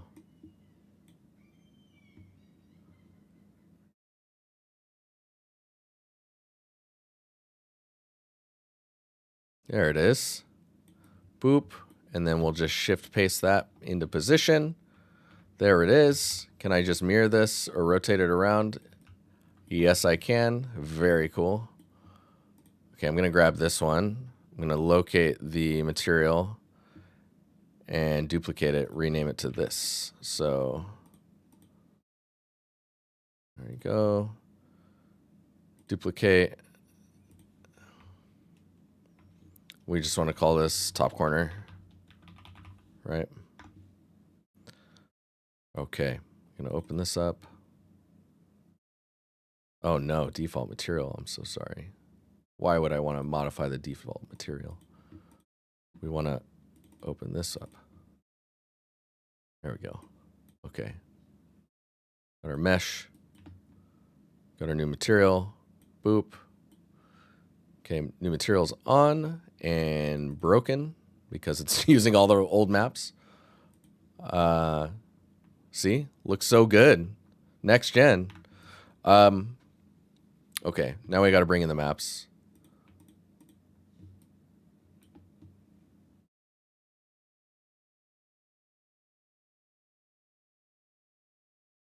No? Yeah, no? Thinking about it? All right, there they are. The ORM map and basically the packed texture maps, if you drag them in, because they have unique naming, they don't automatically get set to the correct compression. So if you see, this is still set to where's it at here? Default BC1 or BC3 with alpha. So we want to set it to mask, no sRGB. Save that. We'll go down here. We'll do mask, no sRGB. Any advice for an artist who are outside of the main industry? What do you mean outside of the main? I mean people who lives in countries where the companies are not there. Dude, it was like you answered my question before I had before I said it. It's like you knew I was going to ask. A lot of it's going to be trying to get your foot in the door with like outsourcing companies or like companies that primarily operate through like remote, right? And then from there, getting the experience or enough experience or doing freelance stuff to build the experience to be able to then move to another place. That's at least how I assume. Like there's no like tried and true answer, right? But yeah. Okay, let's type in top corner. Here we go. Okay, we got our denim. We got our normal. And then we got our ORM. Boop. There we go. There it is. And the moss is working already. Let's go. Yeah, so you can see where the moss is building up. If we take the moss amount, we can shift that around. You can see where it's building up in the crevices, but it is prioritizing the areas we painted in first, which is pretty cool. Good naming conventions for a splat mask. I usually use _M or ORM mask. For a splat mask, oh, what would you...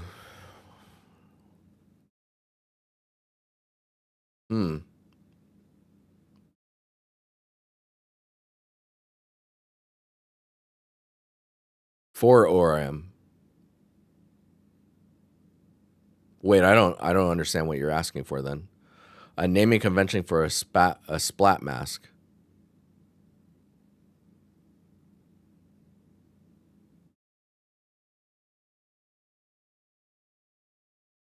Usually I use _M for a ORM mask. Oh, usually. Oh, I see.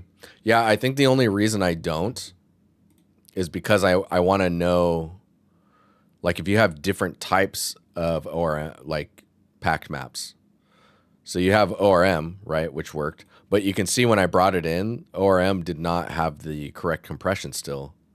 _M, I believe, gives you the correct compression. Like Unreal reads the _M and then gives you the correct mask no sRGB compression type automatically. Okay, so we are getting some drips there too. That's cool.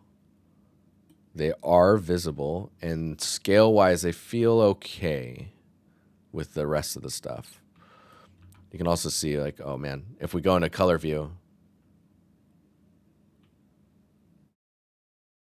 yeah, that's reading okay. And then if we go roughness, so we have our moss. Yeah, the drips have the right roughness. Okay, that's all reading pretty well. The moss feels a little out of scale. No? Maybe.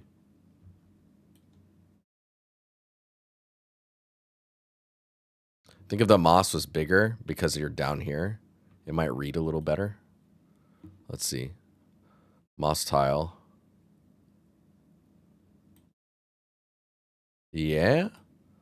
I think that would be the same case for this one. Moss tile. Yeah. And it's reading correctly with the normals. Yes, it is. Cool. Yeah, one way to check is to just bring the sun down so it's really dark, and then just go in and add like a light. Like maybe like a rectangle light.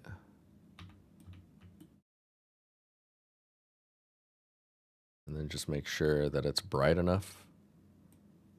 I think this needs to be like 500 or 1,000. Okay. Oh, right. We're working in.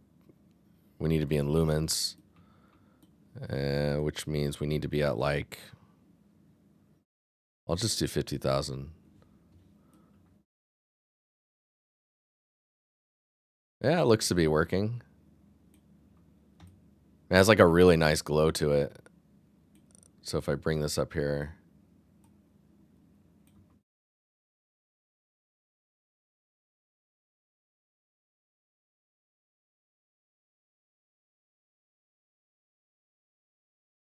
I feel like this doesn't have enough depth to it. Like it's very flat.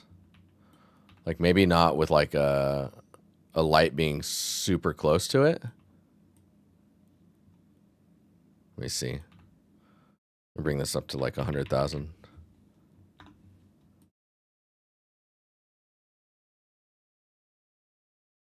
Source angle can stay at 64. Barn doors, sure. But you see what I'm saying? Like, this light's coming from directly above. And it's just not casting shadows like the rest of the elements do.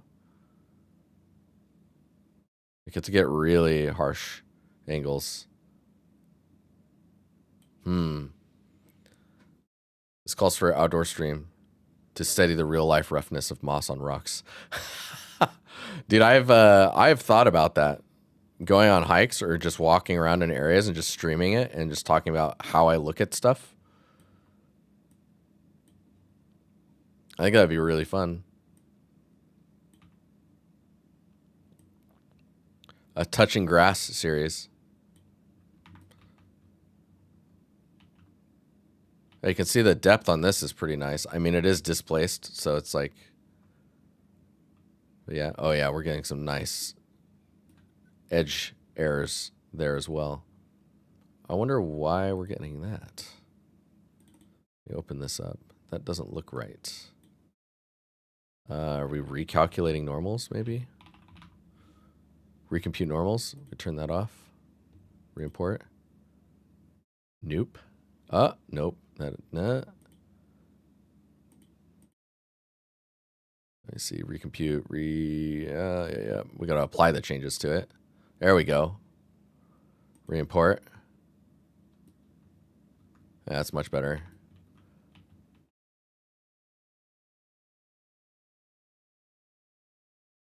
But yeah, that's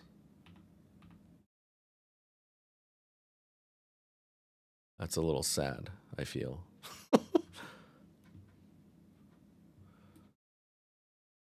I don't think the normal map's broken, but I do think that the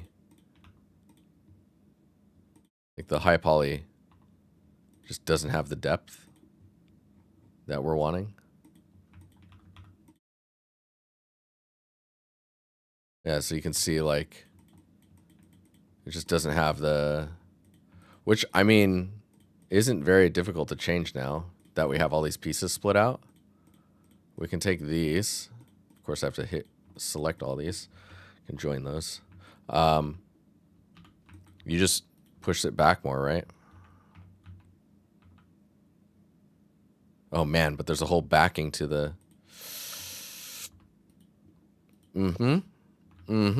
This gets painful very fast. Okay, I'm gonna go select this one. We're gonna sculpt on this. And I'm just gonna push all that back.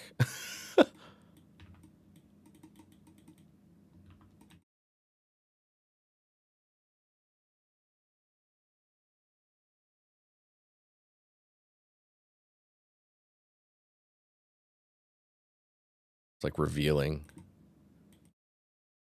the detail. And then we'll push these back. Kind of interesting with some of it there. We can see it already. There's so much more depth just by doing that. So if we did that, then I need to go in, grab the low poly, make sure the low poly is all good. Let me see here.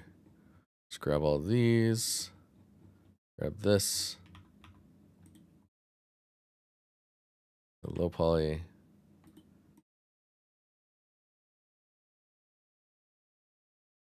Dude, the tweakage, it's 949. Cool. Okay, let's go in vertex mode, and then we'll do like relax. Is this gonna work? No? Hang on here.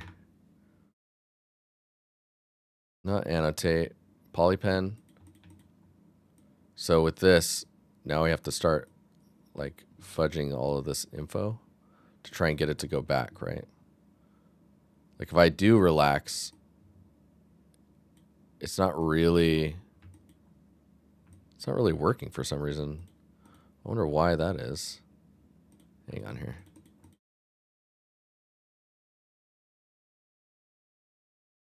Just gonna hide everything. Let's hide this. Let's take all these and join them. Join it to this one too. And then we'll unhide. We'll take this and then this piece. Right? This is all we need. Relax. Yeah, I think I was having a hard time relaxing because the it's not gonna work either.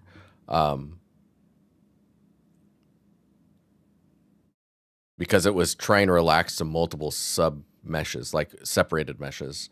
So now that I've joined all these pieces together, it's definitely easier. But let's go maybe like polypen, and then we'll do by face, and then see if we can't get these to line up. Because you can see like once I snap that in, it's like way deeper.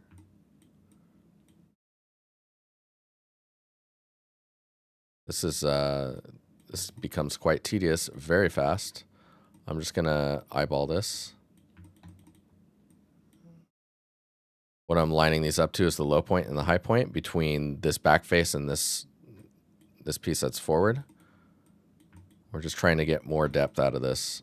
We'll see if it's enough.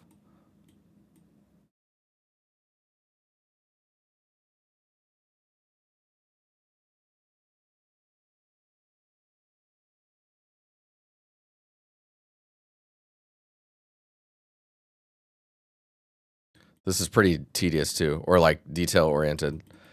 You don't get very close to this, so I'd argue that it's like not worth the time investment that I'm putting into it.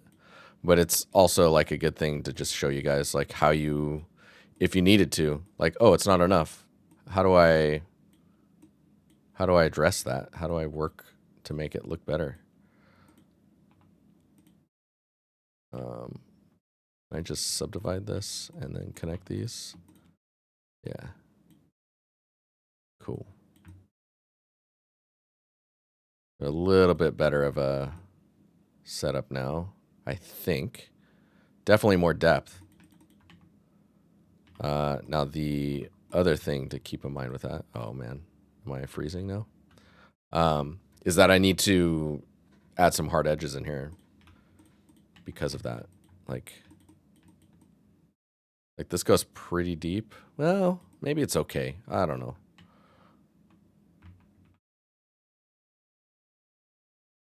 This point here is sticking way out though. Hang on.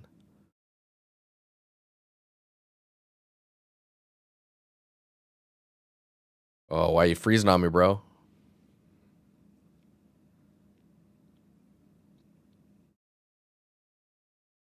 This one.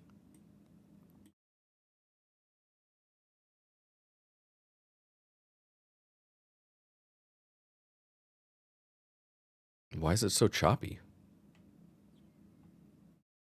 Okay, I have to wait.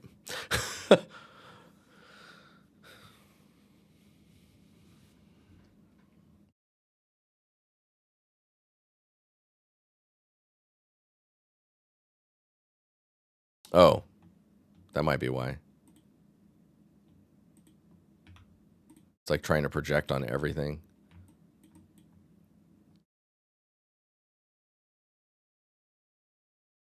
Yeah, there's even depth in here. Like we really wanted to make it happen. We need to add extra geo. Like I wonder if I can just do this.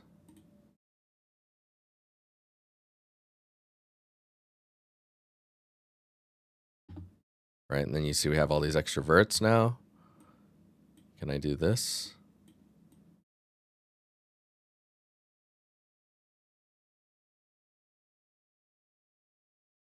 Looks like maybe. I'll merge some of them too because some excess geo.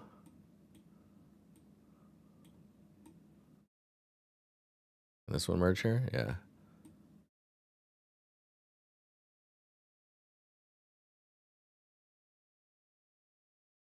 There we go. Definitely more exaggerated. Cool. Let's see if we... Yeah, see there's some weirdness going on here now. So we do need to get into some nitty gritty here. Okay, so I fixed one side, which means we need to delete this one.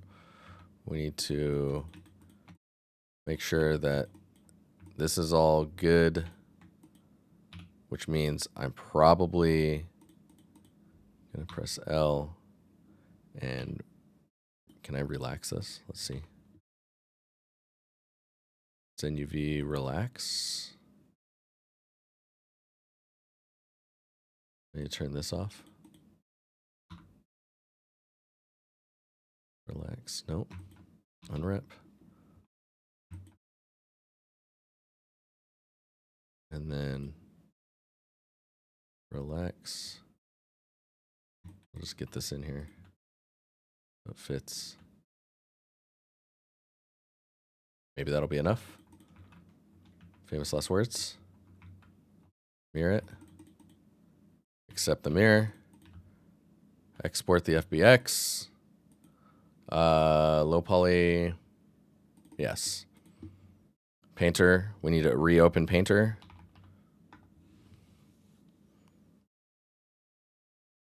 Have you missed working while on vacation? No.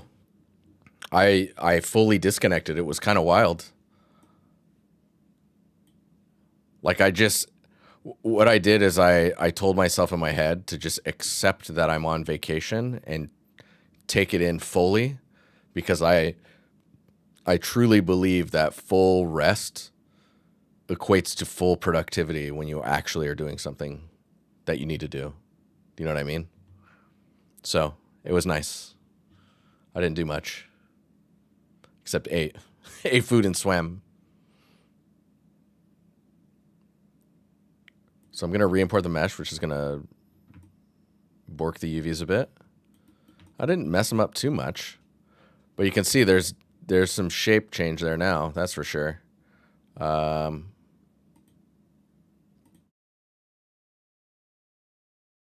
we got wires. We got wires. Okay. Everything else is kind of in the same place, but I am going to need to rebake. I will also need to repoint to the new high poly because the high poly is going to be a different depth now, right?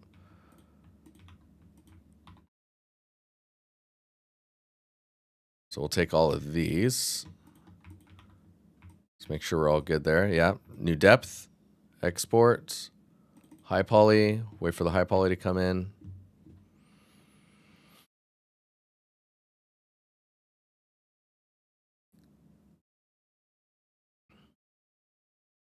Come on, I believe. There we go.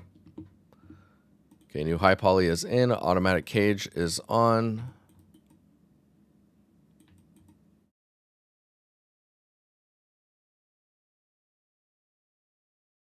I feel like the mesh is not updated. Or it is, but it's like skewed weirdly.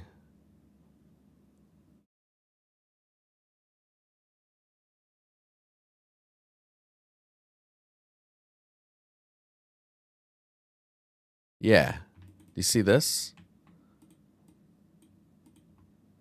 Okay. We're getting picky now, but it's important. This stuff, this needs to go in. This is not fully aligned.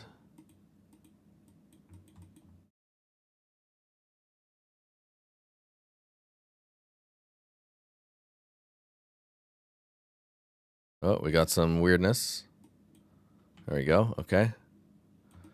Little better. Little better. Okay. Export. Low poly. Re-import mesh. There we go. A little closer. A little closer. Baking. Commence.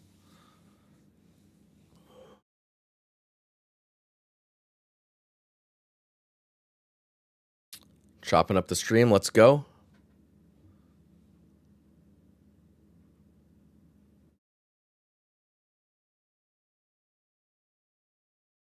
Okay, return. Definitely better depth. Not perfect, but that's okay. Oh, the other thing. I forgot we need to, I mean, the bake is fine. I just need to mirror this. Accept the mirror. Export. Low poly. Go back to Unreal. Locate. Re-import mesh. Mesh is updated. Textures need to be re-imported. Re-import textures.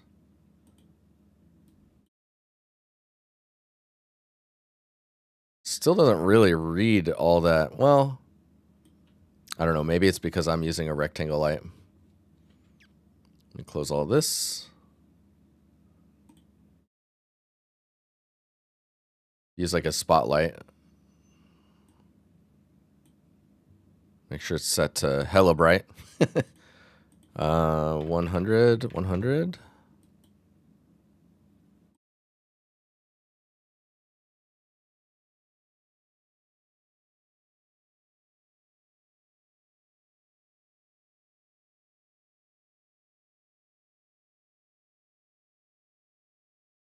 It's still not bright enough. That's funny. Well, it's kind of bright enough. It's like not good enough for me. Stuff's still kind of broken though, I'm seeing.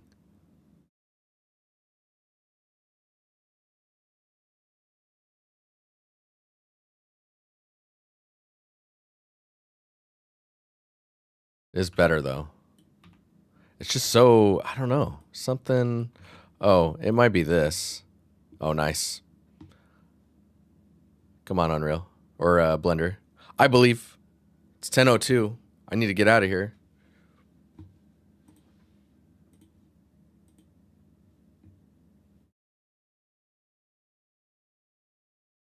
Dude. No? Not feeling it, Blender? It's not feeling it. Harry, what's up? How you doing? Yo. Yo. Let me get some music going on here. Get our outro stuff going. But maybe it's because these edges need to be hard.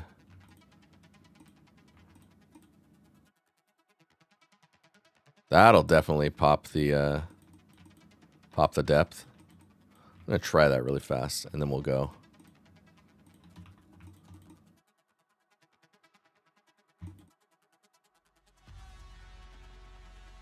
How you doing, Harry? Yeah, see those edges? Yeah, man.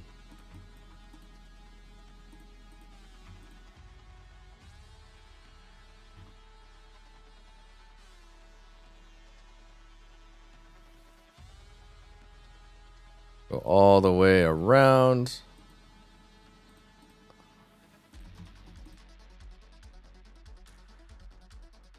Oh, right. These should probably be hard edge too.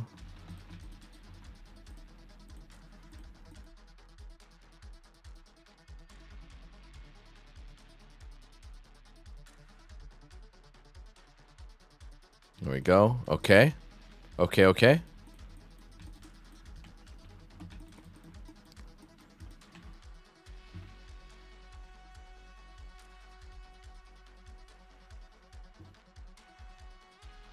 Yeah, I caught the end of the stream. Indeed.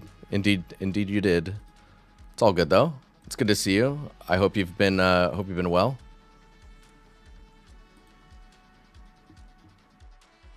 I'm just gonna do a rebake of the maps really fast here. Because those hard edges change things, you know? And just make sure, see how it looks. What a bless. Normals, yes. Yes, indeed.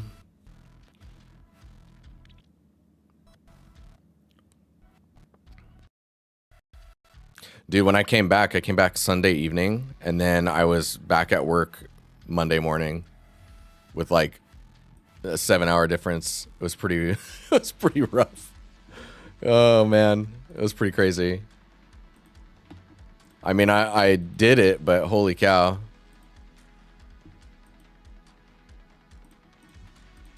Let's save everything here. That's helping. You see those hard edges? Like, cause from back here, that's where it'll matter.